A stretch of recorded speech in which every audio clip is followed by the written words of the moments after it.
Il y a quelques jours, j'étais sur la place du marché le matin. Grand soleil, il faisait un temps absolument super. J'étais avec un copain, on prenait le petit déjeuner sur une terrasse. Et puis on a papoté, on s'est raconté des choses et d'autres. On a profité du café, on a profité des croissants, on a dit bonjour aux passants. Tout ça pour vous dire que ce sont des choses qui vont rester l'apanage des êtres humains et qui ne sont pas, en tout cas pour encore longtemps, à la portée des intelligences artificielles. Par contre, ce qu'on peut faire, c'est quand on a une question, on débat d'une chose, pardon. On voudrait une vérification. Alors, il y a dans un premier temps Google qui vous donne la liste des sites qui peuvent répondre à votre question. Et puis, il y a dans un deuxième temps, alors là, on va parler de ChatGPT, l'intelligence artificielle qui peut répondre à votre question en allant chercher un petit peu partout sur les différents sites ce qu'elle trouve et en vous proposant une réponse originale. Donc, on va voir ça un petit peu dans le cours de la présentation. De nouveau, si vous avez des questions qui sont en lien direct avec la présentation, arrêtez-moi. Pour le reste, je préférerais qu'on les prenne à la fin. Qu'est-ce que c'est que l'intelligence artificielle? C'est tout simplement un système informatique qui simule l'intelligence humaine, et j'ai bien mis qui simule. Une intelligence artificielle n'est pas intelligente au sens où nous le sommes. Ou pour reprendre les mots de Marvin Minsky, qui est un spécialiste des sciences cognitives et de l'informatique, et qui a développé le laboratoire, qui a mis sur pied le laboratoire d'intelligence artificielle au MIT, une grande université américaine, il dit que ce sont des machines capables de réaliser des choses qui nécessiteraient de l'intelligence si elles étaient réalisées par des êtres humains. Donc on va venir un petit peu tout à l'heure voir comment ces machines font pour arriver à, je ne vais pas vous faire des guillemets à chaque fois, donc je vais utiliser les mots qu'on utilise pour arriver à réfléchir. Elles ne réfléchissent pas vraiment, elles fonctionnent avec des systèmes mathématiques, selon des statistiques, on va voir tout ça. On a l'impression que c'est tout nouveau parce que ChatGPT, ça a 2 ans et c'est là que ça a fait irruption dans le public. En réalité, l'intelligence artificielle, il y a un consensus qui se dégage là autour, date de 1950 à la suite d'un article qui a été écrit par Alan Turing, dont vous avez peut-être vu le film qui est magnifique. Alan Turing qui se demandait si les machines pouvaient penser. Et c'est depuis là que l'intelligence artificielle a commencé à se développer de plus en plus jusqu'à devenir ce qu'elle est aujourd'hui. Et on commence à voir les prochaines étapes, donc ce qui va être au-delà de ChatGPT, qui est un système qui ne traite que du texte. Et si je veux conduire une voiture, par exemple, traiter du texte, ça ne me sert pas à grand-chose. Qu'est-ce qui a permis l'émergence de l'intelligence artificielle? D'abord, la performance et le prix des machines. Ça demande des machines d'une capacité qui était absolument inimaginable il y a quelques années et ça prend des proportions complètement folles. Il me semble avoir vu quelque part que la consommation de l'intelligence artificielle dans le monde, c'était l'équivalent de la consommation électrique du Japon sur une année. Ça sera en 2030, pour vous donner une idée de ce que ça comprend. Et ça pose des défis écologiques pas négligeables. Ensuite, au niveau du traitement de l'information. On sait mieux traiter l'information entre ce que disait Alan Turing dans les années 50 et ce qu'on fait aujourd'hui. Il y a des marges qui sont assez énormes. Et donc, on arrive, avec les mathématiques, avec les statistiques, à traiter l'information de manière beaucoup plus pointue, pertinente et surtout beaucoup plus rapide. Il y a le stockage dans le cloud. Le cloud, c'est en français le nuage. C'est cette espèce de système informatique mondial dans lequel on peut stocker nos données. Si je prends l'exemple de l'ordinateur que vous avez là-devant, il est complètement répliqué sur le cloud. C'est-à-dire que toutes les informations que j'ai sur mon PC sont répliquées sur, en l'occurrence, je suis client chez Microsoft, c'est répliqué chez eux, et c'est eux qui me permettent d'avoir mes systèmes qui sont stockés. Et donc, si je veux avoir accès à mes informations, je peux le faire depuis mon téléphone portable, je peux le faire depuis mes ordinateurs, ou bien je peux le faire depuis ici. Je vais me mettre sur un ordinateur ici, je m'enregistre sur mon compte et j'ai accès à tous mes documents. Ensuite, il y a ce qu'on appelle les réseaux neuronaux. Les réseaux neuronaux, c'est quelque chose qui a été développé par les informaticiens, qui simule un petit peu l'intelligence humaine, c'est-à-dire qu'on met des informations en entrée, on la traite, on regarde ce que ça donne en sortie, Et en fonction de la justesse ou fausseté de l'information, on va donner un poids à ce réseau neuronal et qui va donc favoriser les traitements qui sont bien notés et défavoriser les traitements qui sont mal notés. Il y a donc derrière la notion d'apprentissage. Ensuite, il y a les développements technologiques. À mettre avec performance et prix des machines. Développement technologique, c'est la puissance des machines, la capacité de stockage. Pour vous donner juste un point de comparaison, en 1982, j'étais chez IBM. J'avais un des tout premiers PC d'IBM Suisse sur mon PC. Il ne faisait pas le millième de ce que fait un PC aujourd'hui. Il coûtait 8000 francs et il fallait quasiment aller boire un café quand on le mettait en marche, alors qu'aujourd'hui, quand j'allume ma machine, en 30 secondes, c'est opérationnel. Ensuite, la notion d'apprentissage automatique. Les programmes que je faisais quand j'étais chez IBM, il fallait leur donner toutes les instructions. Si c'est noir, tu fais ça. Si c'est blanc, tu fais ça. Si c'est rouge, tu fais ça. Si le feu est rouge, tu t'arrêtes. Si le feu est vert, tu démarres. Donc il fallait vraiment prévoir toutes les situations. On s'aperçoit aujourd'hui qu'on ne peut pas. C'est pas possible. Et les machines apprennent un petit peu à la manière des enfants. C'est juste, je valide, c'est faux, je punis. Alors je punis, évidemment, on ne va pas leur taper dessus, ça ne sert à rien, mais je mets une mauvaise note au résultat. Et puis le traitement du langage, c'est la capacité à manipuler les mots. Les machines savent très bien faire ça, en l'occurrence ChatGPT. Ça s'appelle un LLM, Large Language Model, grand modèle de langage. Donc sa capacité première, c'est justement de manipuler des mots et de vous donner des résultats qui vous soient compréhensibles en français, en anglais, en chinois, ce que vous voulez. Je l'utilise aujourd'hui, par exemple, beaucoup pour la traduction et il fait ça très bien. Si on s'intéresse à la recherche d'informations, comment est-ce qu'on recherchait ou on transmettait de l'information? On va se remettre il y a 10 000 ans chez les chasseurs-cueilleurs, on était dans l'oralité. C'était avant l'invention de l'écriture, 3500 ans avant Jésus-Christ à peu près. Il fallait mémoriser l'information et il fallait se la transmettre de cette manière. Mémoriser l'information, c'est-à-dire que, c'est un peu cruel, mais il fallait que la personne qui la détienne reste vivante. C'est ce fameux proverbe africain, un griot qui meurt, c'est une bibliothèque qui brûle, c'est-à-dire que toute sa connaissance disparaît avec le conteur ou la conteuse. Et mémoriser l'information, il fallait la passer, donc on était très dépendant d'un tout petit nombre de personnes. Ensuite, on a inventé l'écriture. Quand on a inventé l'écriture, il a fallu apprendre à lire.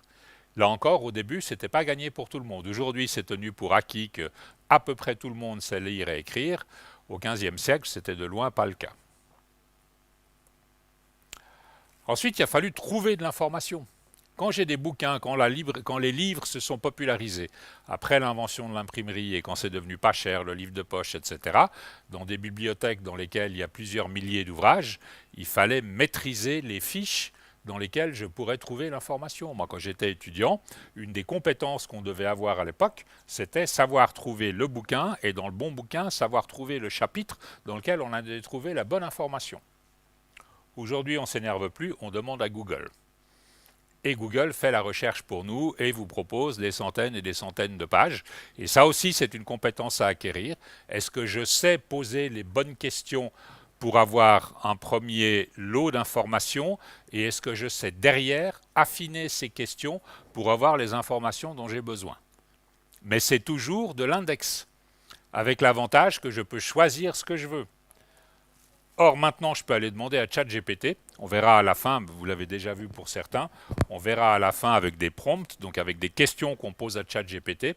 Il va me chercher l'information, il me la compile, c'est-à-dire qu'il me l'assemble, il me la résume, il en fait quelque chose de compact et il me donne la réponse. Alors, pour être totalement transparent avec vous, une bonne partie de cette présentation a été réalisée avec l'aide de ChatGPT. C'est moi qui ai fait les diapos, mais j'ai été lui poser des questions. Typiquement, je lui dis, est-ce que cette suite de oralité, écrit, trouver de l'information informatique et intelligence artificielle, est-ce que c'est pertinent? Il me dit oui, voilà les exemples. Il me dit, ben, tiens, si j'étais toi, je compléterais avec ça. Et ça fonctionne très très bien. Ça sous-entend quelque chose qui n'est pas forcément gagné. Il faut avoir aujourd'hui des compétences. et c'est des compétences de plus en plus pointues. Entre savoir lire et écrire et savoir manipuler l'informatique, il y a souvent un monde. Et quand on n'a pas suivi le mouvement, ça peut être parfois compliqué. Il faut y avoir accès, de nouveau, ce n'est pas donné à tout le monde. Il faut un compte, il faut un ordinateur, il faut un raccordement Internet. Enfin, il y a beaucoup de choses qui sont nécessaires. Alors chez nous, on s'en rend peut-être pas compte, mais dès que vous allez dans des zones un peu plus reculées, ça devient compliqué. Et puis surtout, il faut avoir un esprit critique. Parce que ni l'intelligence artificielle, ni Google d'ailleurs, ne sont à l'épreuve des échecs ou des fausses informations. ChatGPT s'appuie sur un corpus d'informations qu'il va trouver sur Internet. Si le corpus d'informations contient des erreurs, ChatGPT va vous redonner des erreurs. Donc il faut vraiment avoir l'esprit critique pour se dire, tiens, là il y a quelque chose que je dois aller chercher et il faut que je fasse attention. Si je prends l'intelligence maintenant, qu'est-ce que c'est? Alors il y a la capacité de raisonner, ça c'est quelque chose de typiquement humain pour l'instant. Il y a l'idée qu'on apprend, il y a l'idée qu'on enregistre, donc on stocke tout ça dans une mémoire. Il y a les émotions. J'ai lu dernièrement un article qui dit qu'on retient mieux les informations qui sont associées à des émotions positives. L'exemple le plus typique qu'on sort à chaque fois, c'est où est-ce que vous étiez le jour où les tours du World Trade Center ont été attaqués? Moi, je m'en souviens exactement, mais je suis incapable de vous dire ce que j'ai fait un quart d'heure avant et un quart d'heure après. Parce que ça paraissait tellement extraordinaire que mon cerveau a sécrété un certain nombre d'hormones qui ont fait que j'ai mémorisé l'information. Ensuite, il y a la capacité de comprendre. Ce n'est pas parce que j'ai appris et mémorisé que je comprends de quoi il s'agit. Je peux apprendre une formule mathématique par cœur, je peux même à la limite l'appliquer, mais ne absolument pas savoir ce qui se passe derrière et comment ça fonctionne. Et puis il y a cette notion de création, ce que ne fait pas encore vraiment l'intelligence artificielle. C'est tout ce qui est du domaine de l'art, tout ce qui est du domaine de la créativité. C'est moi ça? Oh, ça doit être mon téléphone, je vais le faire taire, c'est plus simple. Bon. Donc il y a cette notion de créativité que n'a pas l'intelligence artificielle, alors je vais le dire un petit peu avec des pincettes, parce qu'elle peut trouver des solutions auxquelles nous n'avons pas pensé. Mais si vous prenez le tableau Guernica de Picasso, je ne suis pas sûr qu'une intelligence artificielle sache le créer sans avoir tout l'historique de la peinture, alors que Picasso, quand il a fait une véritable rupture, il a fait quelque chose de complètement nouveau auquel personne n'avait pensé avant lui. Et puis au cœur de tout ça, il y a notre conscience. Et l'intelligence artificielle n'a pas de conscience. Alors là, de nouveau, je vais le dire un peu avec des pincettes, moi je fais partie des gens qui croient qu'un jour, les machines pourront devenir conscientes. Je ne veux pas en faire un débat, c'est quelque chose que je vous propose comme ça. Si on part du principe que la conscience se base sur la complexité du substrat, donc en l'occurrence un cerveau humain, on peut imaginer que le jour où on fera des machines aussi complexes qu'un cerveau humain, on pourra avoir des machines qui sont conscientes et qui auront des capacités égales, voire probablement supérieures au cerveau humain. C'est des petites questions qu'il faut qu'on se pose. Elles ne sont pas encore immédiates, mais ça risque de venir plus vite qu'on ne pense. Alors, si on prend l'intelligence, c'est les 7 ou 8 intelligences de Garner, ça a été remis en cause depuis. C'est vraiment une grille pour comprendre, ce n'est pas quelque chose d'absolument scientifique. Plus que des types d'intelligence, ce sont des compétences, mais c'est à peu près tout ce à quoi on fait appel pour vivre, réfléchir, comprendre, avancer, évoluer. Donc l'intelligence logico-mathématique, comme son nom l'indique, c'est tout ce qui est logique, c'est tout ce qui est mathématique. L'intelligence kinesthésique, c'est tout ce qui a trait au corps. Se positionner dans l'espace, savoir ressentir les choses, pouvoir tenir en équilibre, pouvoir interagir avec son environnement. Ensuite, il y a l'intelligence linguistique, c'est la maîtrise du langage. De nouveau, l'intelligence linguistique et logico-mathématique ne sont pas les mêmes. Il y a des gens qui sont extrêmement doués en langue, complètement nuls en maths et réciproquement. Il y a l'intelligence spatiale, c'est comment est-ce que je me situe dans l'espace. C'est ce qui vous permet de lire une carte et de savoir que quand on vous dit tournez à gauche, on n'est pas obligé de vous dire non, l'autre gauche. Il y a l'intelligence émotionnelle. Est-ce que je suis capable de percevoir, de comprendre et d'utiliser mes émotions? Il y a l'intelligence naturaliste, c'est comment est-ce que je suis en interaction avec la nature. Intelligence dont on manque cruellement aujourd'hui, à voir la manière dont on massacre la nature, justement. Juste un petit tacle au passage. L'intelligence interpersonnelle, c'est ce qui me permet d'être en relation avec les autres. L'intelligence intrapersonnelle, c'est ce qui me permet d'être en relation avec moi-même, à me comprendre, à m'introspecter, à me remettre en question, à changer, à admettre que j'ai eu tort dans certaines situations et changer mes comportements. L'intelligence musicale qui est ma capacité à lire et à faire de la musique. Et la dernière, c'est l'intelligence existentielle. Voilà. C'est une proposition, je ne veux pas la défendre plus que ça, mais c'est un petit peu toutes les différentes couleurs et modalités de notre intelligence qui nous permettent d'être en mouvement dans ce monde. Si je prends l'intelligence artificielle, c'est un petit peu plus compliqué, il y en a beaucoup moins. Logico-mathématique, ça c'est sûr, c'est des programmes, c'est des mathématiques. Kinesthésique, je ne sais pas si vous avez déjà vu des vidéos de robots d'une firme qui s'appelle Boston Robotics, qui est une firme américaine qui est spécialisée dans la fabrication de robots. Ils font des engins qui sont capables de danser, de faire des sauts périlleux, de se déplacer sur du terrain accidenté, qui commencent à être bien plus performants que certains êtres humains. L'intelligence linguistique, le cas typique étant ChatGPT, qui est une... oh là là.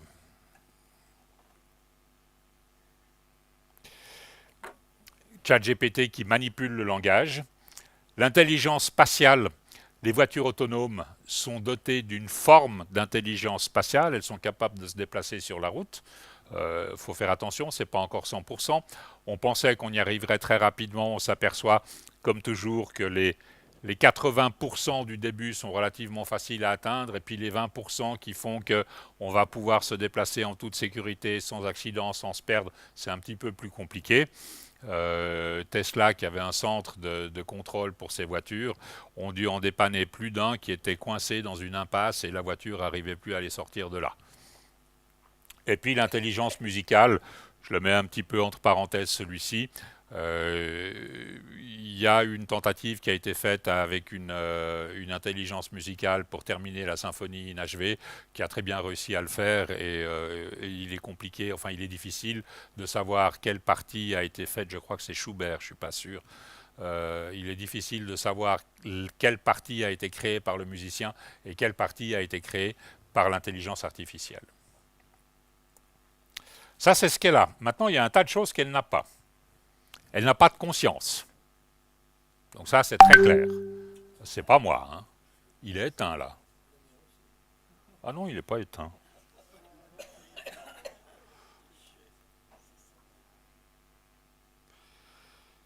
Excusez-moi, c'est casse-pied, j'aurais dû prévoir.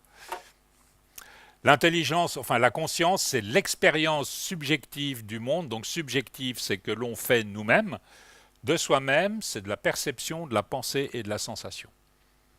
C'est défini rapidement, mais c'est un petit peu ce qu'est la conscience.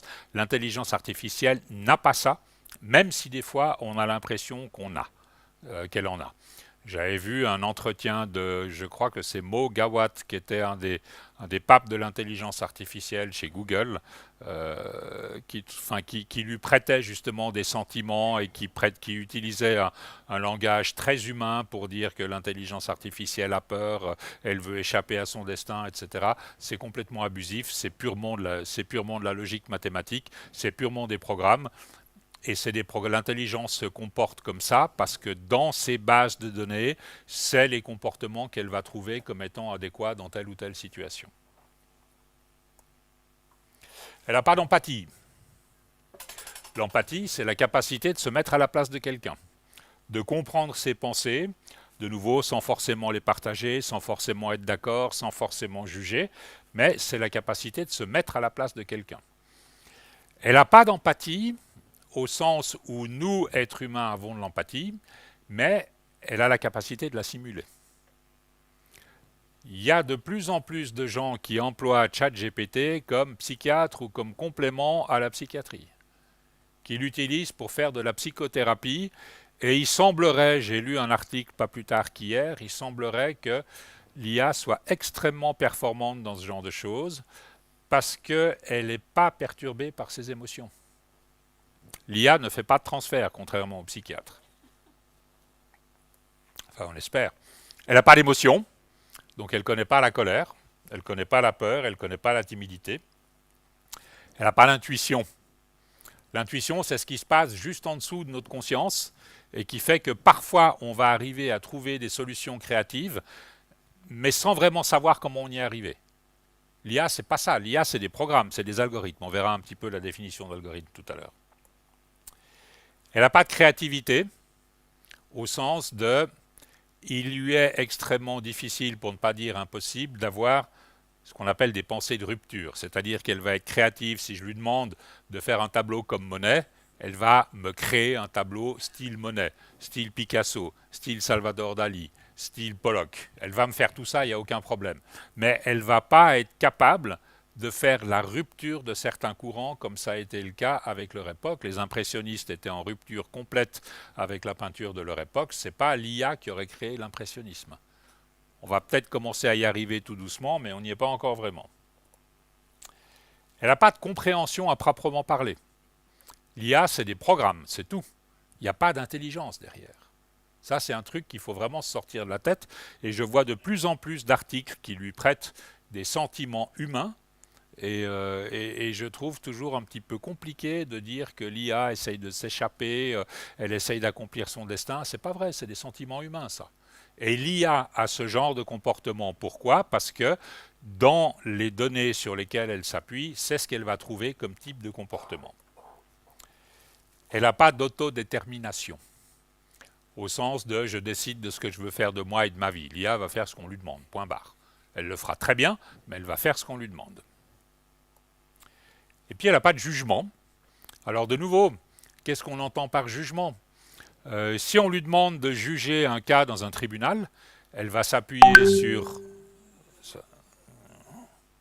Ça, c'est pas moi. Hein? C'est pas moi. Il est éteint cette fois. Donc elle n'a pas de jugement, mais si je lui demande de poser un jugement sur un cas, sur une affaire légale, elle va s'appuyer sur les lois et sur la jurisprudence et elle va en tirer une conclusion.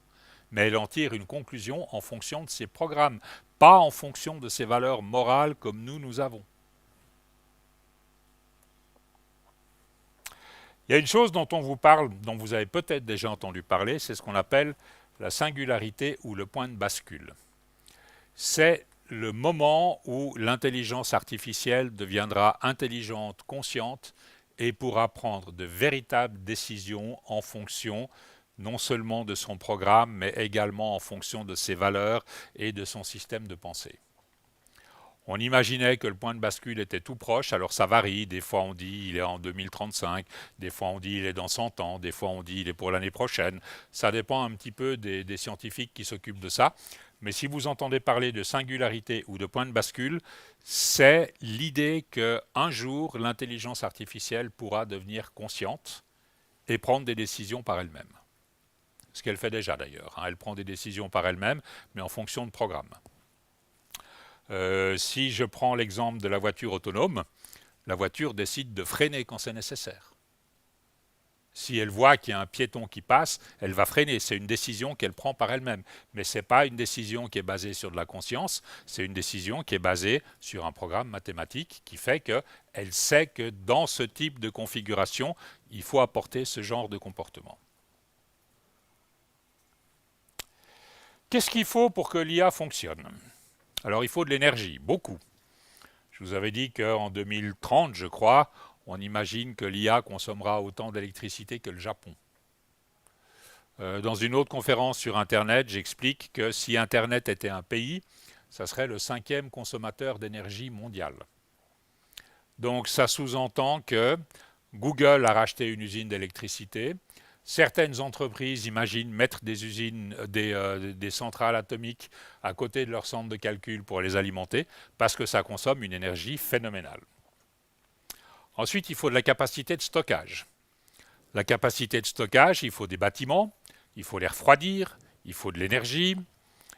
Il y a des imbéciles qui ont imaginé aller mettre ça au fond de l'océan parce que c'était plus facile pour refroidir, sans se rendre compte que du coup ça allait réchauffer l'océan environnant, comme si on n'avait pas déjà assez de problèmes avec le réchauffement climatique. Maintenant on va le faire depuis le bas des océans en allant immerger les centres de calcul, ce que je trouve absolument crétin. Mais voilà, par contre c'est très rentable effectivement. Un centre de calcul qui est au fond de l'océan, il est refroidi par la température de l'océan, mais il le réchauffe de manière équivalente.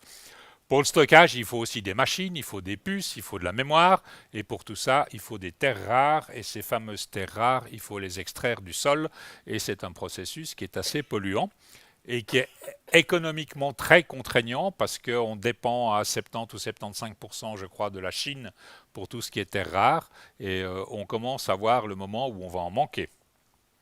Ensuite, il faut des interfaces. Donc l'interface, c'est ce avec quoi on va pouvoir dialoguer avec la machine.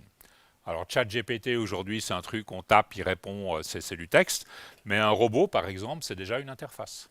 On peut dialoguer avec ChatGPT, on peut dialoguer avec un robot, on peut tout ça. Il faut des algorithmes. Les algorithmes c'est une série d'instructions qui va permettre à un programme de se dérouler et en fonction des données d'entrée, il va le traiter selon les instructions qu'on lui a données et puis il va produire une réponse. Ensuite, il faut de la mémoire. La mémoire, c'est avec le stockage, c'est pareil. Et puis, il faut des données. C'est-à-dire que comme ces intelligences artificielles doivent apprendre, il faut qu'on aille chercher dans tout ce qu'on a à disposition de la nourriture intellectuelle, je le mets entre guillemets, de la nourriture pour les alimenter, pour faire en sorte qu'elles puissent développer leur capacité de réflexion. De nouveau, c'est des abus de langage, j'insiste, mais je ne vais pas le répéter à chaque fois. Hein. Il faut que ces machines aient une capacité de réflexion. Cette capacité de réflexion, elle va venir de l'apprentissage. On n'a pas la possibilité aujourd'hui de programmer une voiture en lui disant dans telle situation tu fais ça, dans telle situation tu fais ça. Par contre, on a la possibilité de lui faire apprendre. C'est comme les êtres humains. On arrive au monde absolument pas fini et nos 20 premières années, on va passer notre temps à se développer et à apprendre. Puis après, on va mettre en pratique. Les machines font exactement la même chose. Et plus les données sont vastes, plus l'apprentissage va être vaste également, pointu, intéressant et riche.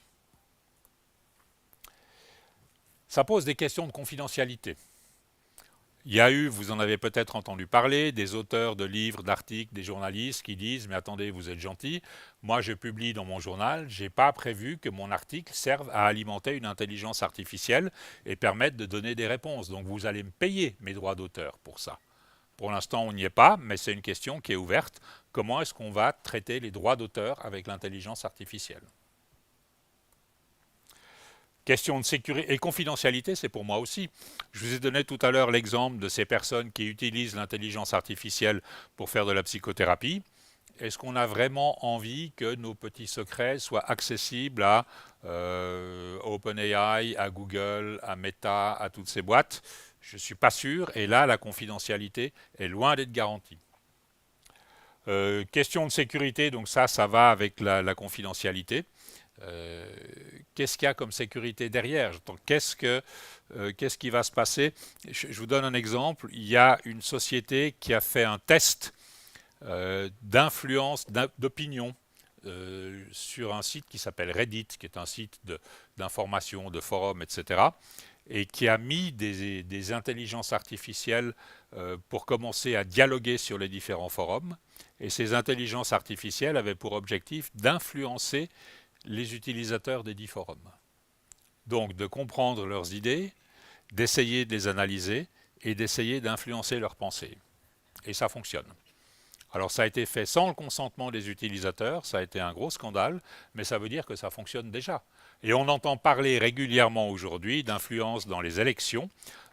Il y a eu un cas, je crois, en Roumanie, sauf erreur, où les élections ont été annulées parce qu'on suppose qu'il y a eu des ingérences. Et là, les ingérences, elles sont faites facilement avec des intelligences artificielles qui ont une capacité d'analyse qui est bien supérieure à celle de n'importe quel être humain. Il y a une question d'un cadre légal. L'intelligence artificielle se développe à une vitesse folle et les lois, elles ont toujours des années de retard. C'est inévitable, mais c'est comme ça. La prochaine intelligence artificielle, on ne sait pas ce que ça sera. Ça sera pour le début de l'année prochaine, de ce que j'ai entendu dire.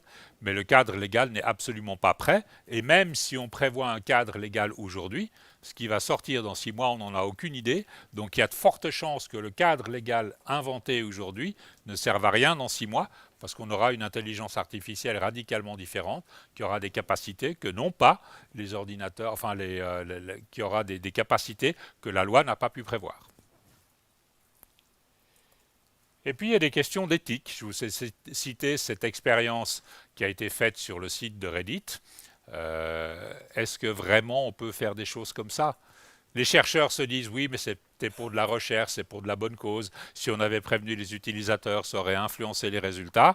Après, moi je me pose la question, est-ce que j'apprécierais d'être pris comme cobaye sans qu'on me le dise, et puis qu'on essaye de manipuler mon opinion et mes pensées à mon insu?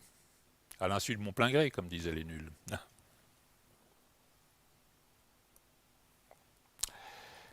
Ce que je vous ai dit à propos de l'IA, ça va lui permettre, enfin, ça va faire en sorte qu'elle va se heurter à des murs et qu'elle est déjà en train de se heurter à des murs. Stockage, mémoire et GPU. GPU, c'est Graphic Processing Unit. C'est les cartes graphiques qui sont beaucoup plus puissantes que les processeurs des ordinateurs. Et tout le traitement de l'intelligence artificielle est fait sur ces cartes, dont une coûte 40 000 $.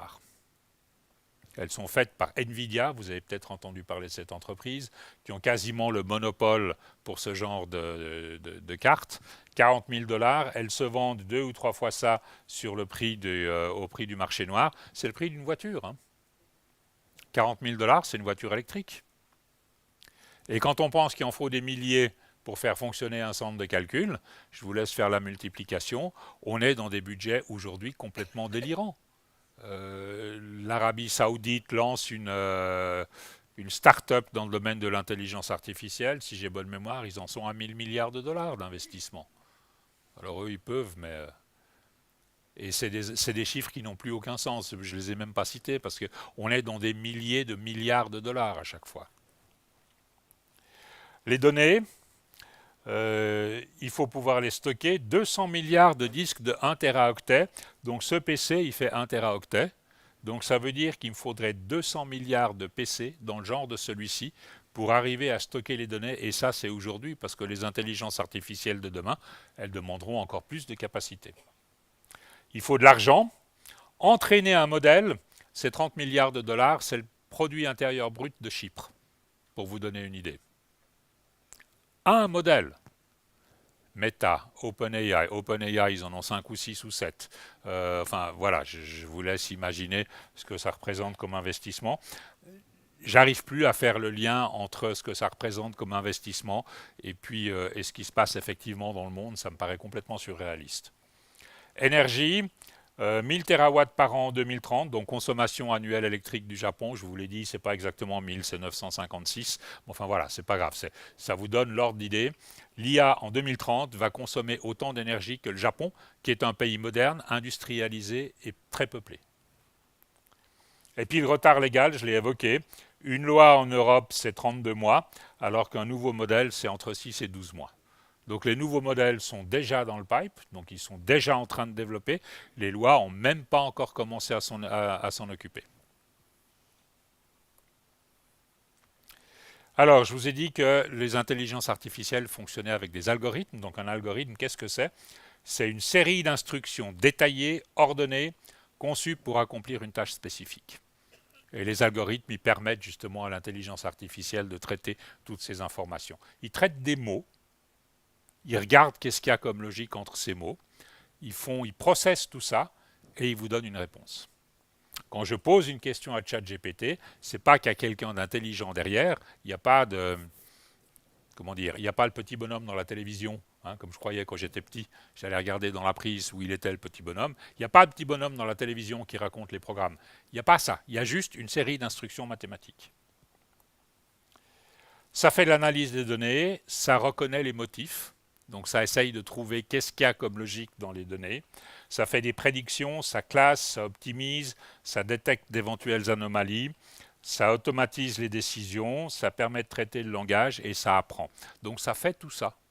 Et tout ça, ça fait que ChatGPT, puisque c'est celui dont on parle de la manière la plus courante, ça fait que ChatGPT fonctionne. Vous avez Gemini de Google, vous avez Meta, un produit dont j'ai oublié le nom, il y a Grok de Elon Musk, enfin il y en a plein comme ça qui sont disponibles dans le public et qui sont gratuits pour la plupart. Et moi je me demande toujours un petit peu comment ça se fait que je puisse utiliser gratuitement ces produits alors qu'il faut 30 milliards pour entraîner un modèle. Grok, par exemple, 2.5, qui est un truc extrêmement puissant, c'est l'intelligence artificielle qui a été mise sur pied par Elon Musk et ses équipes. C'est gratuit. Et contrairement à Google, il n'y a pas encore de pub, ça viendra. Mais... Ce qui pose la question de qu'est-ce que je peux savoir? Si vous prenez l'intelligence artificielle chinoise, Deep Search, qui a fait beaucoup de bruit il y a 6 mois, 1 an, parce qu'on s'est aperçu qu'on pouvait faire avec beaucoup moins d'argent et beaucoup moins d'informatique des choses très performantes. Deep Search, qui est une intelligence artificielle chinoise, quand vous lui demandez de parler de Tiananmen, elle vous dit que c'est une place à Pékin, mais elle ne vous parle pas des événements qu'il y a eu là-bas, ça a été censuré.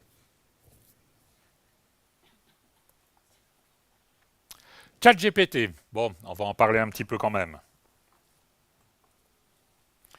Large Language Model, c'est un modèle de traitement du langage naturel. Ça veut dire qu'il n'est pas apte à traiter certaines choses. Et quand vous lui demandez, par exemple, des calculs mathématiques, il arrive assez souvent qu'il soit un petit peu en difficulté. Moi, quand je lui demande de me sortir un texte de 1500 signes, j'ai jamais 1500 signes. Ça dépend. Ça dépend. Oui, je les mets dans Word et puis il me les compte pour moi, mais donc il ne sait pas faire ce genre de choses et parfois il invente. Alors je pense que ça a été résolu maintenant parce qu'on a dû lui mettre des modules de calcul, mais à l'époque si je lui demandais 57 x 325, il me sortait un chiffre, mais n'importe quoi. Pourquoi? Parce qu'à 57 x 325, on attend logiquement un chiffre, mais il n'était pas précisé quelque part que ça devait être effectivement 57 x 325. Développé pour comprendre et générer du texte. Alors comprendre, je l'ai mis en parenthèse, enfin entre guillemets, je l'ai mis rouge, parce qu'il doit savoir de quoi il s'agit, dans quel contexte, qu'est-ce que c'est, et il va générer du texte, en utilisant un vaste corpus de données et de paramètres, 1000 milliards de paramètres. De nouveau, on est dans des chiffres qui sont complètement délirants. Les modèles actuels fonctionnent sur 1000 milliards de paramètres. Je vous laisse imaginer ce que ça représente comme puissance de calcul pour les ordinateurs, de générer du texte, en gros l'intégralité des bases de données mondiales, avec 1000 milliards de paramètres. Ça fonctionne sur la base de réseaux neuronaux, je vous en ai parlé tout à l'heure. Les réseaux neuronaux, c'est de l'information en entrée, c'est du traitement et c'est une réponse. C'est exactement la même chose. Je vous dis quelque chose, vous le traitez dans votre cerveau, je vous demande combien font 12 x 12. Dans votre cerveau, vous allez voir ce qui se passe et vous allez me répondre 144. C'est plus facile que 35 x 257. Mais donc j'ai eu ce truc où j'entends une réponse, je l'analyse, je la traite, je regarde dans quel contexte c'est, je la traite dans mon cerveau, il y a mes neurones qui font leur travail, et puis ça me génère une réponse.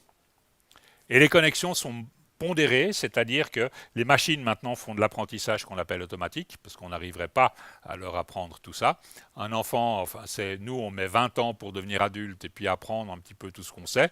Une machine, ça va être fait en quelques mois parce que justement il y a des systèmes automatiques qui font ça.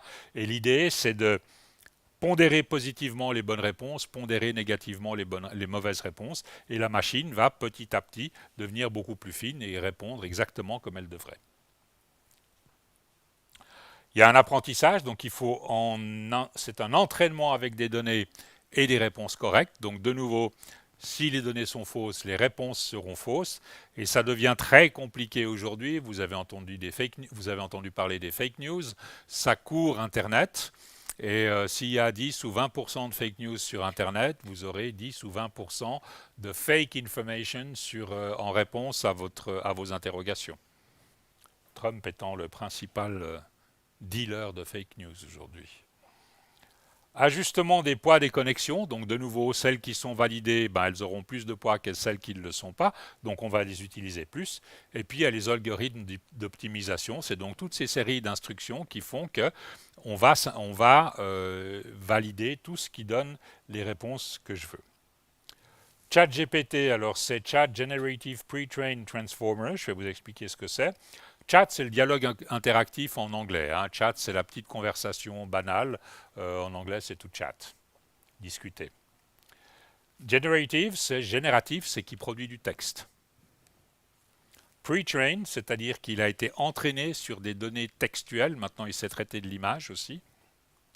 Et transformer, c'est-à-dire c'est un réseau qui est particulièrement adapté au traitement des données textuelles. Si vous prenez les images sur ChatGPT, par exemple, il le fait très bien, mais si vous lui demandez de traiter 10 ou 20 fois la même image, au bout du compte, on ne reconnaît plus rien. Et si vous lui demandez de reprendre la même image et de la transformer, ça, il ne sait pas faire non plus. Il y a d'autres produits qui le font, mais pas celui-ci. C'est un modèle prédictif, c'est-à-dire que sur la base des informations qu'on lui donne, il va essayer de savoir ce qu'il faut sortir. Donc il analyse le contexte, il prédit les mots, il les crée il les génère de manière séquentielle, et tout ça sur la base d'un apprentissage profond. Donc justement, on va lui faire apprendre profondément dans ses réseaux neuronaux qui sont plus ou moins vastes, de sorte à ce que la machine s'en sorte dans quasiment n'importe quelle situation. Et franchement, moi je l'utilise quasiment quotidiennement, pour ne pas dire quotidiennement, et chaque fois je suis épaté par la pertinence de ce modèle. Chaque fois. Et ça fonctionne avec ce qu'on appelle un prompt. Est-ce qu'il y en a déjà parmi vous qui ont entendu parler de ce terme de prompt? Prompt, c'est la question qu'on pose au modèle. Si je veux poser une question à ChatGPT, je fais ce qu'on appelle un prompt. To prompt, c'est indiquer ce qu'on veut. Il faut lui dire qu'est-ce que je veux comme objectif.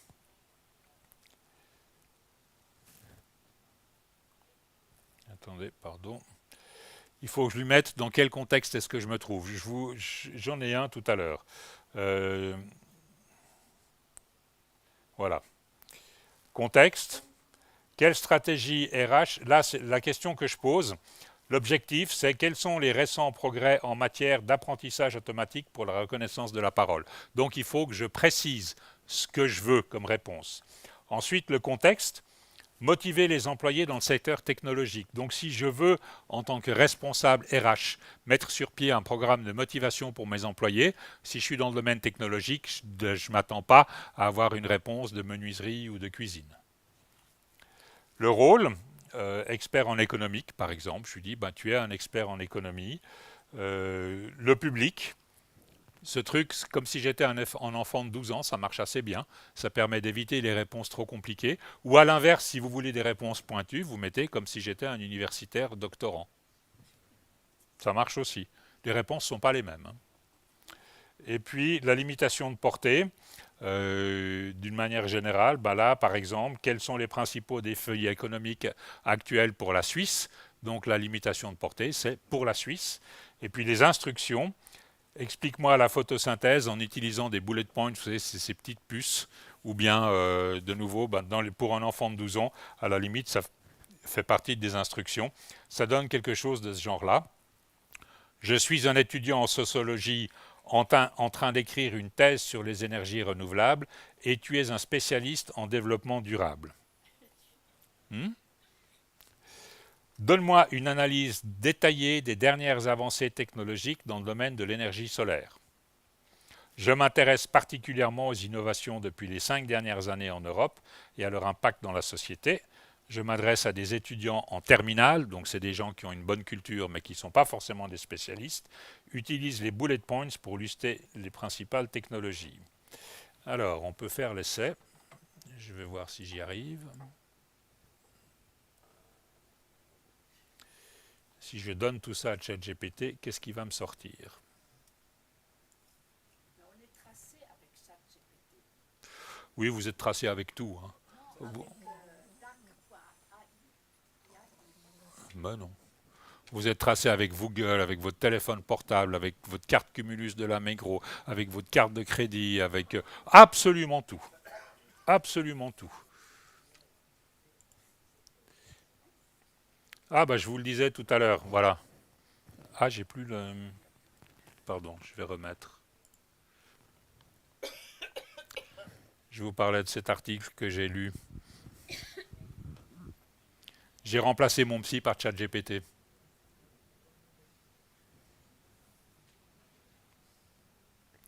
Et si je vais dessus, voilà comment ça se présente.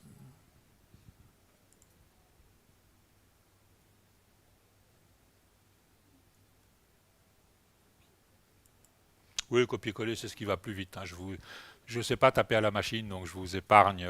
Je dicte maintenant à la machine toujours, hein, je tape plus.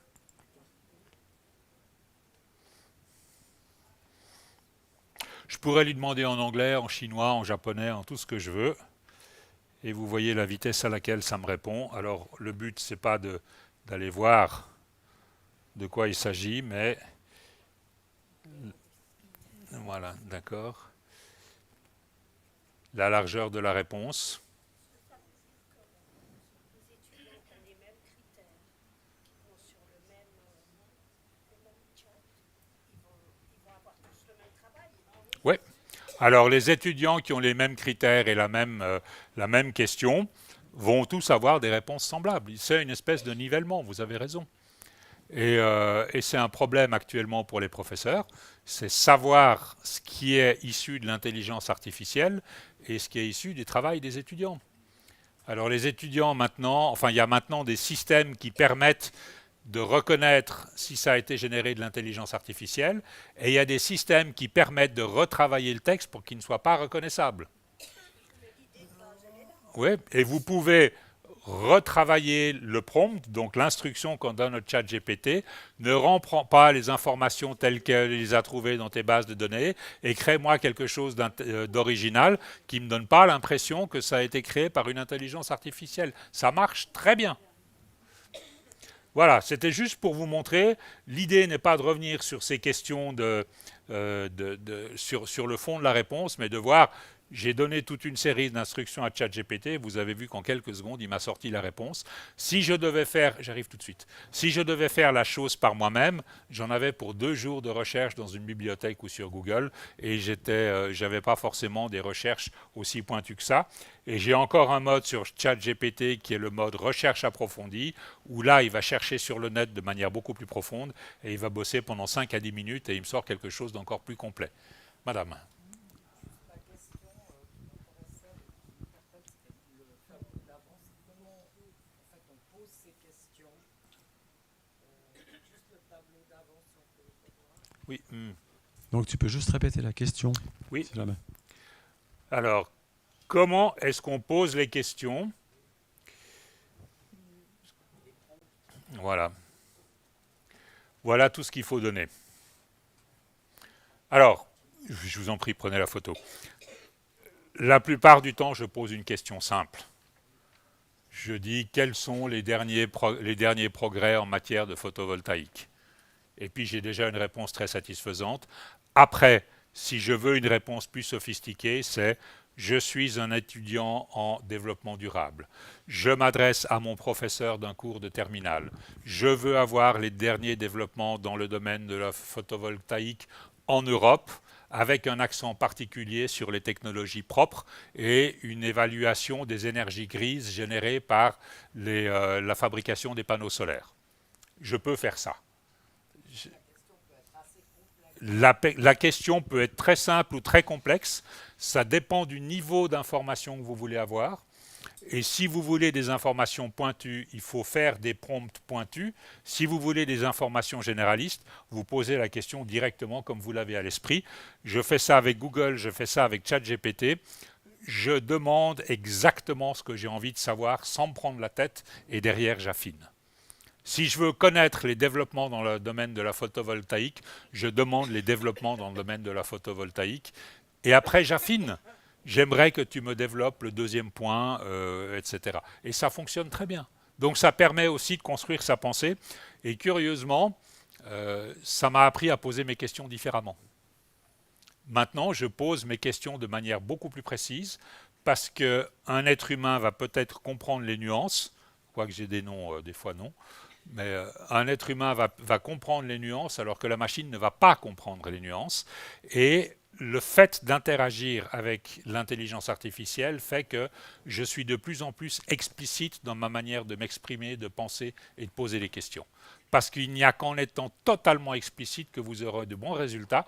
ChatGPT ne comprend pas le deuxième degré, l'implicite, le sous-entendu. C'est pas son truc. Alors là, voilà, j'en ai un autre. Je suis étudiant en sociologie, en train d'écrire une thèse. Donc, je pourrais dire, non, ça c'est dans le domaine de l'énergie solaire. Voilà, je suis philosophe et scientifique qui a beaucoup travaillé sur le développement des intelligences artificielles. Tu dois expliquer à un public de non-spécialistes. Alors, je peux dire simplement quelles sont les caractéristiques fondamentales de l'intelligence artificielle. J'aurai une réponse tout à fait pertinente. Mais si je crée mon prompt comme ça, avec toutes ces instructions, j'aurai une réponse beaucoup plus approfondie. Et ça peut même aller très loin, parce que si j'utilise la recherche approfondie de ChatGPT, je me souviens avoir une fois cherché une vidéo que j'avais vue il y a 15 ans. Je lui ai dit, voilà à peu près à quoi ça ressemble. J'ai fait la recherche approfondie. En 2 passages, il me l'a trouvé. 20 francs par mois, ça va encore. Alors, impact positif de l'intelligence artificielle pour les seniors, c'est nous. Santé et bien-être, surveillance de la santé à domicile, alerte, chute, gestion des signes vitaux. Alors on a déjà ça. On peut déjà avoir la montre, on peut déjà avoir l'électrocardiogramme, on peut avoir déjà des appareils de mesure, mais les appareils de mesure vont enregistrer les paramètres, ils ne vont rien en faire. L'intelligence artificielle va vous dire, attention, là je prévois un problème. Si dans un schéma cardiaque, il détecte des signes d'une crise cardiaque à venir, il va vous dire appelez le 144. Alors que si vous êtes sur le simple monitoring du cœur, il y a des chances qu'il va détecter la crise cardiaque, mais une fois qu'elle sera déjà survenue. C'est utile, mais un petit peu moins que de prévenir un quart d'heure avant. Assistance à domicile, les aides virtuelles au quotidien.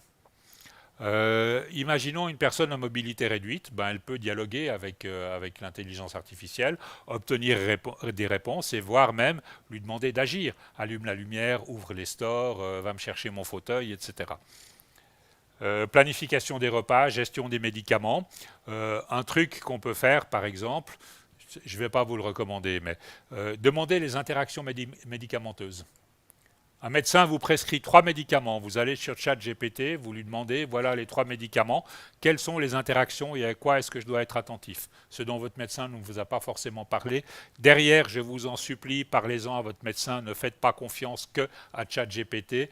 N'allez pas me dire que je vous ai dit que vous pouviez lui faire confiance. C'est pas vrai. Vous pouvez lui poser la question et aller répéter la question à votre médecin le lendemain pour avoir une réponse plus détaillée. Qu'on soit très clair que c'est dans ce sens-là que ça se passe.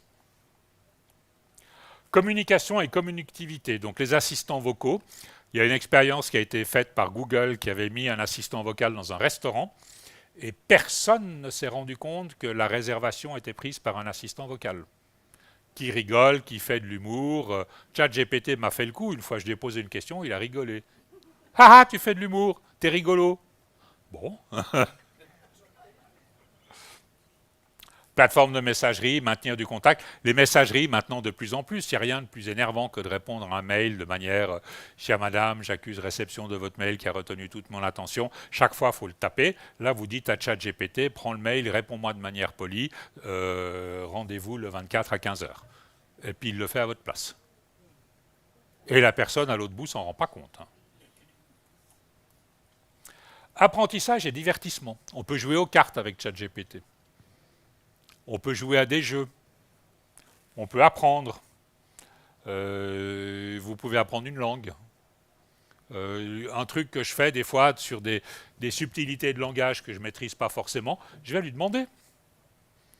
Il fut, faut-il l'écrire avec un circonflexe ou pas? Moi, ça fait longtemps que j'ai oublié, je ne suis pas tout à fait sûr. Je vais lui poser la question, il me dit dans quel cas il faut le circonflexe, il me dit dans quel cas il ne faut pas le circonflexe. Traduire en anglais. Il le fait formidablement bien. Et puis il répond en anglais ou en français. J'ai même fait une fois l'expérience pour rire, comme on peut parler à ChatGPT. Je lui ai dit, si je te parle en français, tu répètes en japonais. Si la personne te parle en japonais, tu répètes en français. et ça permet de communiquer. Donc je peux me retrouver à Tokyo avec mon ordinateur portable, je lui dis un truc, où est-ce que je peux aller trouver la gare qui me permet de prendre le train pour le mont Fuji, ça me le répète en japonais, la personne me répond, et moi j'ai la réponse en français. Après, de mobilité et sécurité, il y a les véhicules autonomes et puis les applications de navigation. Le GPS est couplé maintenant à des intelligences artificielles qui vous permettent de calculer les itinéraires les plus pratiques en fonction des embouteillages, des travaux et des trucs de ce genre-là. Et de nouveau, je ne sais pas si vous êtes un habitué du GPS. Moi, je le mets très souvent, même quand je sais où je vais et que je connais le chemin. Au cas où, si je vais à Aubonne, par exemple, je mets mon GPS parce que je sais que s'il y a un accident sur l'autoroute, il va me faire sortir puis il va me faire passer par ailleurs. Les impacts négatifs de l'intelligence artificielle pour les seniors, alors j'ai mis pour les seniors, mais en fait c'est pour tout le monde. Hein. Il y a pas de, ça aussi, celui d'avant. On est chez Cité Senior, donc je respecte. Pardon.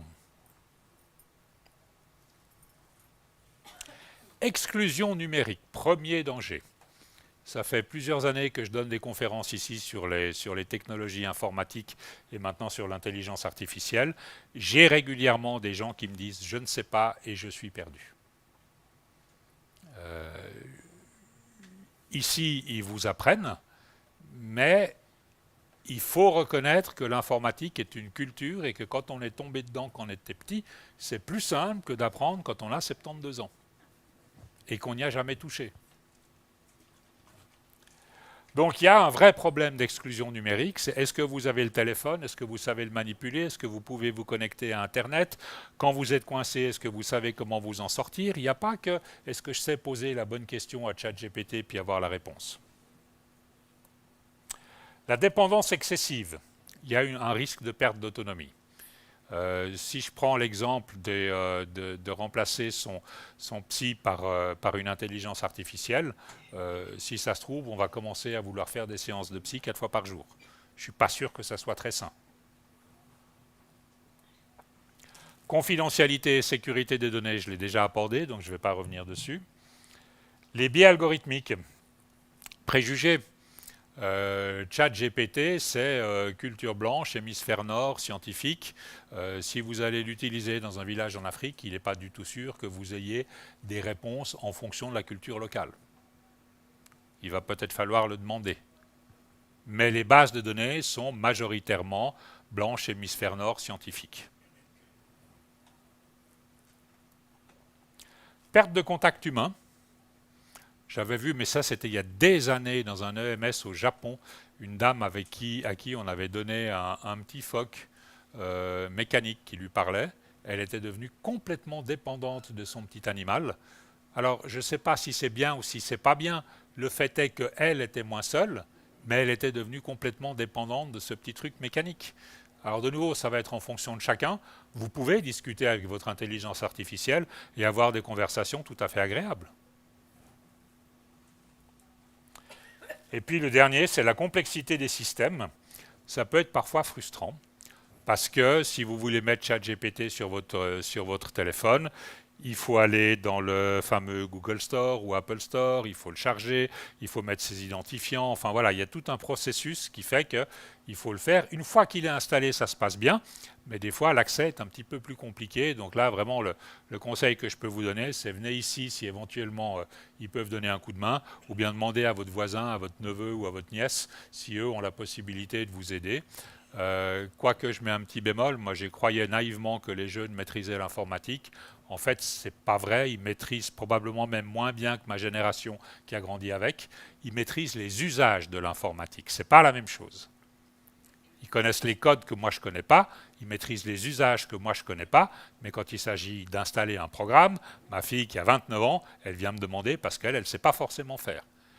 La différence entre elle et moi, c'est qu'elle, elle a grandi avec ça. Elle n'a jamais eu à s'en occuper. Moi, j'ai grandi avec ça tout au début de l'informatique. Et au début, il fallait le faire au marteau et au burin. Donc maintenant, je sais comment ça fonctionne. Et c'est une différence de culture. Après, il y a quelques craintes. On arrive au bout, je vous rassure. Ça aura fait 1 heure, c'est parfait. Quelques craintes. C'est la crainte prométhéenne. C'est que la machine nous échappe.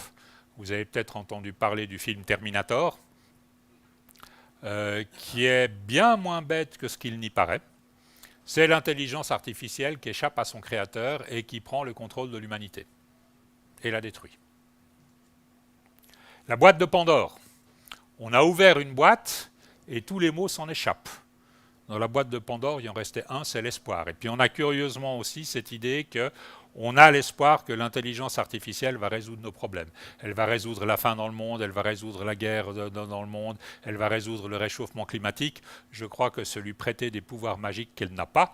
Peut-être qu'elle va pouvoir être un outil qui nous aide à faire ce genre de choses, mais pour l'instant, ce n'est pas encore le cas. La perte de contrôle, ça va avec la crainte prométhéenne. L'obsolescence. Et je ne parle pas de l'obsolescence des machines, mais je parle de l'obsolescence de nous en tant qu'êtres humains. Quand on aura été remplacé par des machines, qu'est-ce qu'on fera? De la peinture, du macramé, de la rando. Et il faudra quand même des gens qui sont aux commandes. Et on s'aperçoit qu'il y a des gaps de plus en plus importants entre, pardonnez-moi le langage, mais je vais le dire crûment, les gens dont on n'a plus besoin et les gens qui ont les compétences intellectuelles pour être sur le devant de la scène et faire progresser ces trucs. Parce que d'ici relativement peu de temps, là on en est à l'intelligence artificielle, mais l'intelligence artificielle va se coupler aux robots, et dans quelques années, probablement moins que ce qu'on imagine, les robots vont nous envahir au même titre que l'intelligence artificielle nous envahit, et ils vont faire plein de trucs à notre place. Donc la honte, à ne pas négliger. J'entends beaucoup de gens qui me disent « mais j'ai un peu honte de ne pas savoir ou de ne pas connaître ou de ne pas maîtriser ». J'aimerais pouvoir vous rassurer en vous disant c'est pas grave, il y a plein de monde dans ce cas-là et dans toutes les générations. Simplement, c'est souvent peut-être un peu plus vif quand on est senior parce qu'on a l'impression que c'est lié à l'âge alors que c'est lié simplement à d'autres facteurs. Mais moi, j'ai plein de jeunes autour de moi qui ne maîtrisent pas l'informatique du tout, qui s'en foutent. Et ils ont raison. Parce qu'ils peuvent maîtriser l'usage de l'informatique. Donc si vous ne maîtrisez pas les subtilités de ChatGPT, vous pouvez lui demander. Moi, si je ne sais pas faire un truc avec ChatGPT, je lui dis « Comment est-ce que je dois faire ça ?» Puis il me répond. Puis je lui dis bah, « Alors fais-le ». Puis il le fait. Et ça marche très bien. La naïveté la plus totale est probablement votre meilleure arme. J'aimerais obtenir des informations sur comment apprendre l'informatique, mais je ne sais pas comment faire. Aide-moi. Et puis il va vous aider. Le chômage, ça va avec l'obsolescence. L'esclavage. Les machines vont nous réduire en esclavage. Ça, c'est la crainte prométhéenne de nouveau. La créature va nous échapper, elle va nous réduire en esclavage. C'est le film avec Arnold Schwarzenegger, Terminator de nouveau. Je vous dis, il est loin d'être aussi bête que ce qu'il en a l'air. On a l'impression que c'est un gros blockbuster américain un peu bourrin. Et en fait, il y a des tas de questions qui sont intéressantes dans ce film. Donc si ça ne vous fait pas peur, allez le voir, vous verrez, ça peut être intéressant. Et puis l'utilisation malveillante. L'intelligence artificielle peut nous aider à craquer des programmes, à trouver des failles informatiques sur des sites informatiques, etc. Après, il y a quelques espoirs. Au niveau de la santé, ça va nous apporter quand même pas mal de choses. On va pouvoir dialoguer avec des programmes médicaux qui seront bien faits et qui seront bien définis. La question des loisirs. Je peux déjà demander à ChatGPT de me calculer un voyage. Je veux aller en Grèce 15 jours, j'ai envie de voir les éléments principaux de la Grèce antique, particulièrement le temple d'Athéna ou d'Artémis, je ne sais plus. Organise-moi mon voyage et il vous fait le truc. En vous disant on va les réserver. Il ne paye pas encore pour nous, ça c'est un peu embêtant. Au niveau de l'écologie, tiens, en santé, un des gros progrès de l'intelligence artificielle, c'est les protéines, l'ingénierie des protéines. Une protéine, on sait l'analyser, on sait en définir la composition chimique, mais une protéine, elle a une caractéristique, c'est qu'elle est repliée dans l'espace pour fonctionner. Je ne peux pas simplement mettre les éléments, les assembler, puis dire voilà, j'ai fait ma protéine. Il faut encore qu'elle ait la bonne forme et qu'elle soit repliée dans l'espace. L'intelligence artificielle sait faire ça, les scientifiques ne savent pas. Donc, il demande à l'intelligence artificielle de faire le truc. Google avait demandé à une intelligence artificielle de trouver de nouveaux produits. Il en a trouvé 2 millions, dont une soixantaine étaient dignes d'intérêt. Donc, peut-être qu'il y a des choses là-dedans qu'on va pouvoir trouver et qui nous apporteront des solutions à des problèmes auxquels on n'avait pas de possibilité pour l'instant. Prévention, productivité, vie quotidienne, mobilité, enfin voilà, c'est un peu les lendemains qui chantent, mais ce sont de vrais espoirs, à condition que les gens qu'il y a derrière les utilisent correctement et sachent en faire quelque chose. C'est pas gagné. Alors, petit problème, c'est l'effet boîte noire. On ne sait pas aujourd'hui ce qui se passe dans le cœur d'une intelligence artificielle. On commence à savoir, mais pour l'instant, on sait ce qu'on rentre, on sait ce qui sort, mais entre deux, on ne sait pas très bien ce qui se passe. Parce que justement, ces machines ont été programmées pour apprendre par elles-mêmes et on ne sait pas très bien comment elles apprennent.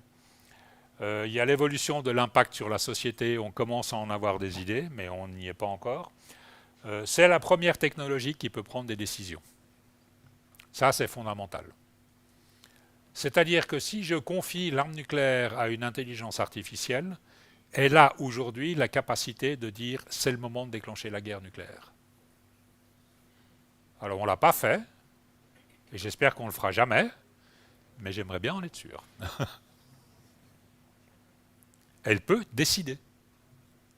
Alors c'est une décision d'algorithme, c'est une décision informatique, c'est une décision de programme, mais c'est une décision, et c'est la première fois de l'histoire de l'humanité que des objets technologiques peuvent prendre des décisions tout seuls. Ça n'a jamais été le cas auparavant. Auparavant, c'était mécanique. C'était un rupteur, si c'est trop chaud, j'ai un truc qui se déclenche, s'il y a trop de courant, j'ai un fusible qui saute. C'était des choses qui étaient purement mécaniques. Maintenant, c'est des systèmes qui peuvent prendre des décisions. Après, il y a la question de l'agenda politique et l'agenda technologique. Ce n'est pas les mêmes. On voit que les grandes entreprises, Meta, Microsoft, OpenAI, etc., passent un petit peu par-dessus les décisions politiques, elles font leur truc, et puis les politiques, ils courent derrière, avec deux désavantages. Le premier, c'est qu'ils n'y comprennent rien la plupart du temps. Et je ne dis pas ça méchamment, mais c'est hautement technologique. Et puis le deuxième, c'est que les décisions politiques mettent un temps fou à être prises, contrairement aux intelligences artificielles qui se développent à une vitesse hallucinante. Et puis il y a le danger de monopole. Les IA sont aux mains d'entreprises privées, donc c'est très peu démocratique au final. Et puis les IA publiques sont bridées. Donc on n'obtient pas ce qu'on veut. Alors parfois on va dire c'est très bien, parfois on va dire c'est pas bien. Je me souviens que j'avais cherché pour de la psycho quelque chose d'un tout petit peu tendancieux. L'IA a refusé de me répondre parce que ce n'était pas dans son cadre de référence. C'est pas ligne blanche, elle dit je ne peux pas répondre à ça, je ne veux pas. Ouais. Quelles sont les origines? Qu'est-ce qui fait qu'une personne devient pédophile, par exemple? Je prends un exemple extrême, elle ne va pas vous répondre. Oui et non. Si je suis psychiatre et que j'ai besoin d'avoir un petit complément d'information, j'aimerais bien avoir une réponse. Je ne demande pas comment faire, je demande pourquoi. Mais elle ne répond quand même pas. Voilà ce qui conclut ma présentation. Oui, il y a les dernières diapos. Ah non, il y a encore ça, le génie dans la bouteille. Donc ça, c'est l'histoire de la boîte noire. Hein. Il y a toutes ces histoires des contes orientaux du génie qui ne répond jamais comme on voudrait, donc on se fait toujours avoir, on a un petit peu peur qu'il se passe la même chose avec la boîte noire. Et puis pour finir, ce qu'on appelle les externalités négatives, c'est donc l'impact de l'intelligence artificielle sur la planète, c'est le CO2, c'est la pollution thermique, c'est les déchets électroniques, c'est la consommation d'eau et c'est l'extraction minière. Donc c'est une énergie qui est extrêmement polluante, on n'en parle pas suffisamment, mais ça fait des dégâts phénoménaux à la planète. Voilà, je suis à vous pour les questions. Merci.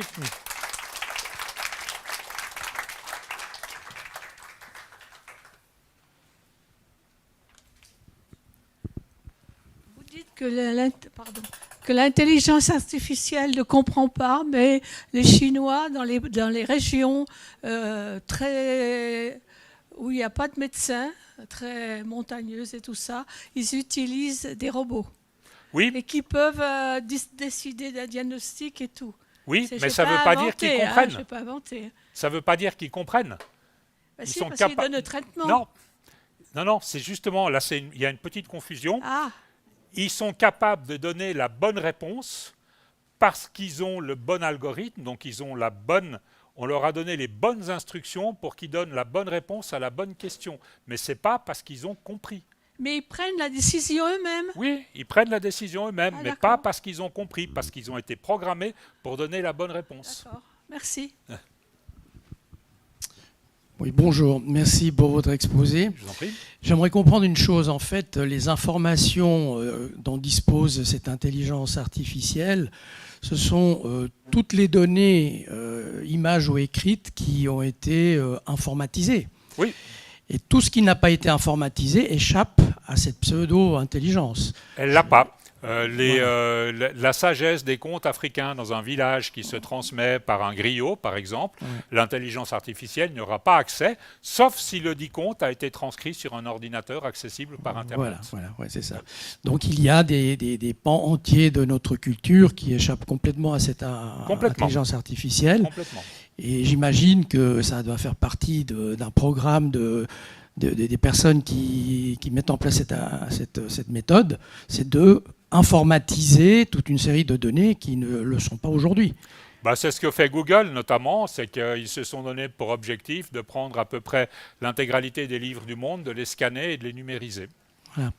Mais c'est des livres. Après, si vous voulez vraiment avoir toutes les informations, si vous voulez avoir mon expérience de vie à moi, il va falloir venir m'interviewer et puis mettre ça sous forme informatique. L'intelligence artificielle n'a pas accès à mon expérience de vie, ni à la vôtre, ni à celle de personnes ici, sauf si elle vient m'interroger et puis qu'elle essaye de comprendre comment je fonctionne. Voilà, ouais, merci. Et une dernière remarque, c'est qu'il me semble que dans les points positifs que vous avez indiqués, moi j'aurais placé la science. Parce que dans le domaine scientifique, je sais pas, la physique quantique ou autre, c'est un domaine, me semble-t-il, où cette intelligence artificielle permet de donner des rendements que les êtres humains mettraient des années, voire des siècles à vous avez raison. La connaissance peut-être d'une manière plus générale, mais sur le fond, vous avez raison. Effectivement, l'intelligence artificielle, maintenant, commence à apporter des réponses, des démonstrations, des théories à la science et à la connaissance, et elle le fait très bien, avec de nouveau derrière des scientifiques qui valident et vérifient. Là-bas derrière. J'arrive. C'est pas vraiment une question, c'est une constatation que j'ai à faire, mais je pose à travers une question. Pourquoi avoir traduit intelligence en anglais en intelligence en France? Parce que tout démontre que ce n'est pas une intelligence. Et en anglais, c'est un autre sens qu'a le mot intelligence. C'est celui de information. Donc c'est sur la base d'information qu'on connaît et qu'il y a l'intelligence américaine, par exemple, qui est le service de renseignement. Ça dit bien ce que c'est du renseignement. Non, l'anglais a le double sens. Ils ont effectivement l'intelligence au sens de information, comme vous le dites, mais ils ont également intelligence au sens où nous, on l'entend en français, qui est plutôt lié à la capacité à traiter de l'information et à raisonner. Pourquoi on l'a fait? Parce que ça date de 1950 et qu'à l'époque, c'est Turing qui a inventé ce terme d'intelligence artificielle. Ça date de 1950, à l'époque où ça paraissait pertinent, et on s'aperçoit aujourd'hui que ça ne l'est plus, ou plus tout à fait. Et on le garde parce que c'est passé dans le langage populaire, c'est tout. Mais pour nous, c'est une catastrophe, tout. Pas sûr. C'est juste une question. Attendez, non, il faudra le micro, s'il vous plaît, parce que ça passe, on est enregistré. Ça vient tout de suite chez vous. D'accord. J'ai deux questions. Une, c'est est-ce que les médecins ils ont accès à toute la littérature sur une certaine problématique? Et l'autre question, c'est est-ce qu'on peut détecter si un texte, par exemple, un étudiant, il a rédigé ce texte avec l'intelligence artificielle? Alors, la réponse est oui aux deux questions. Les médecins ont accès à des bases de données médicales maintenant et des intelligences artificielles qui sont orientées médecine et qui sont capables de poser des diagnostics. Il y a un exemple assez célèbre, c'est en radiologie. Aujourd'hui, l'intelligence artificielle est plus performante que le radiologue. Pour l'analyse d'une radio, pas pour la relation avec le patient, pour le réconforter s'il y a un petit doute ou s'il y a un cancer. Enfin, c'est des choses complètement différentes. Mais aujourd'hui, l'intelligence artificielle lit mieux une radio qu'un praticien, en moyenne. Il y a des exceptions dans un camp et dans l'autre, mais l'intelligence artificielle sait le faire. Après, la deuxième question, rappelez-moi. Oui, on peut le détecter. On peut détecter les... alors on peut... Oui et non. Les étudiants qui font ça de manière imprudente, on ne va pas pouvoir le détecter. Ceux qui savent le faire correctement, on ne le verra pas. Si vous demandez à l'intelligence artificielle de vous produire un texte qui ne soit pas détectable, elle va le faire. Si vous lui redonnez le texte en lui disant « j'aimerais que tu me corriges ce texte pour en faire quelque chose de littéraire universitaire », elle va le faire. Et là, ça va devenir vraiment compliqué de savoir si ça a été créé par une intelligence artificielle ou pas. Madame. Ah, moi, c'est juste un petit truc pratique. Pourquoi ChatGPT, à un moment donné, il me dit stop, t'attends jusqu'à demain? Parce que vous avez épuisé votre quota, parce que vous n'avez pas payé. Il y a un quota, bien sûr.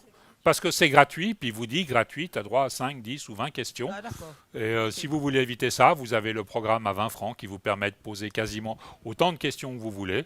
Et moi, ça m'arrive aussi sur la version la plus évoluée. J'ai un quota, puis de temps en temps, il me dit « ah bah, tu n'as plus le droit de l'utiliser pendant 3 jours ». Bon. ChatGPT, oui. Alors moi aussi, et j'avoue, je fatigue avant lui. Hein. C'est-à-dire que j'essaie de le fatiguer, mais c'est moi qui cale bien avant lui. Alors quand tu utilises... Oui, alors quand... ChatGPT, j'ai jamais touché la limite, mais quand j'utilise les fonctions avancées de ChatGPT, le 4.5, je crois, ou quelque chose comme ça, qui est beaucoup plus pointu et qui va chercher beaucoup plus profondément sur Internet, celui-là, il me dit relativement vite. Puis comme je partage le ChatGPT avec ma fille qui est universitaire, elle fait plein de recherches et de temps en temps, elle épuise le quota avant que j'ai eu le temps d'utiliser moi une fois. J'ai encore une question derrière. Merci. J'ai une question très simple. Si j'ai une question simple à poser, j'ai intérêt à la poser plutôt à Google qu'à ChatGPT, d'après ce qu'on m'a dit, parce que ça utilise beaucoup moins d'énergie, etc. Oui. ChatGPT utilise plus d'énergie que Google, vous avez raison. Essayez avec Google, si vous n'arrivez pas avec Google, essayez avec ChatGPT. La grande différence, c'est que Google va vous donner une liste de sites dans laquelle vous allez devoir chercher vous-même, alors que ChatGPT va faire une réponse condensée, résumée, qui s'est basée sur l'ensemble des sites venant de Google. Donc forcément, pour ChatGPT, il y a un traitement de plus. Donc ça consomme plus d'énergie, mais pour les questions simples, il ne faut pas utiliser ChatGPT pour remplacer Google. C'est d'un point de vue écologique, c'est une erreur. Bonjour. Bonjour. Vous avez précisé que ça prend beaucoup d'énergie, tout ce que ça se passe, le cloud, etc. Il y a une sorte de culpabilité à avoir ces informations. Qu'est-ce qu'on en fait de cette info?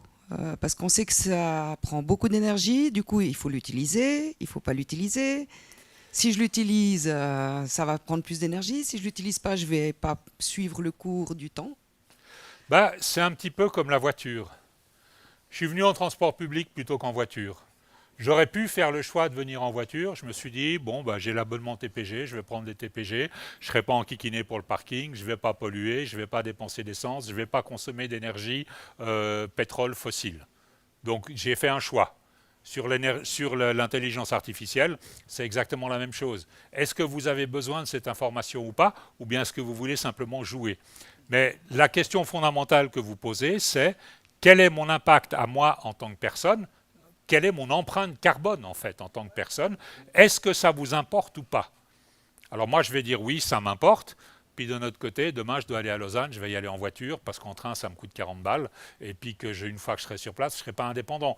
Donc ce que je voudrais dire, c'est qu'à travers ces chiffres, qu'on nous informe, pas seulement vous, ça nous fait culpabiliser, nous, les petites gens, alors qu'il y a beaucoup plus qui est dépensé autrement. Ah oui, mais là, vous allez me demander pourquoi je suis fâché avec l'écologie, et puis je vais devoir vous répondre, parce qu'on est sur une écologie qui est basée sur la frustration et la punition, au lieu de se baser sur le développement de nouveaux comportements et de nouvelles idées. Voilà.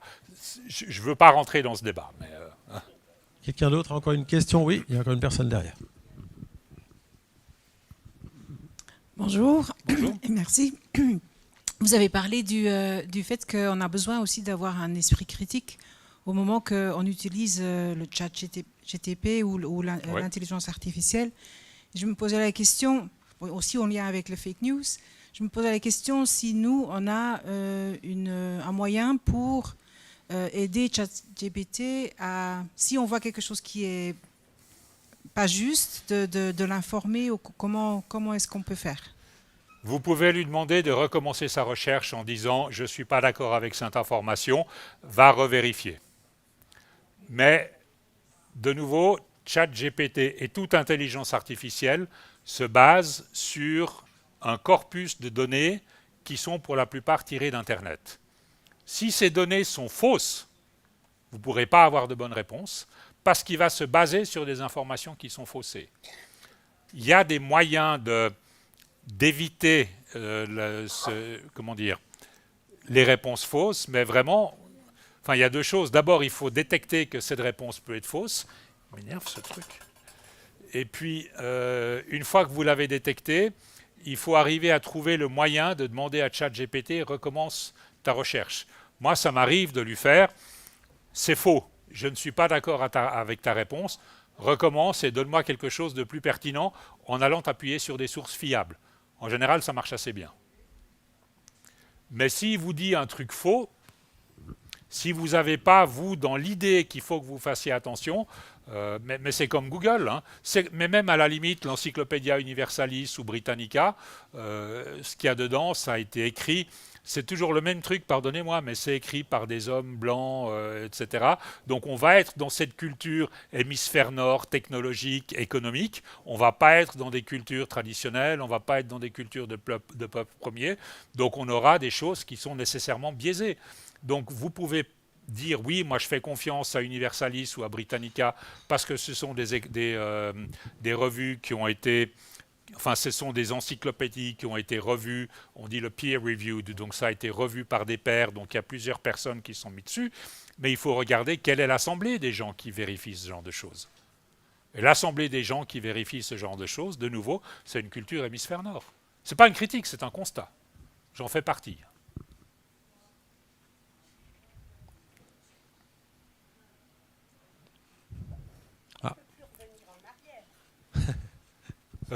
Si, avec des arcs et des flèches, une bombe atomique et puis des arcs et des flèches. Donc la question, non, on c'est ne peut est-ce plus qu'on revenir peut en arrière.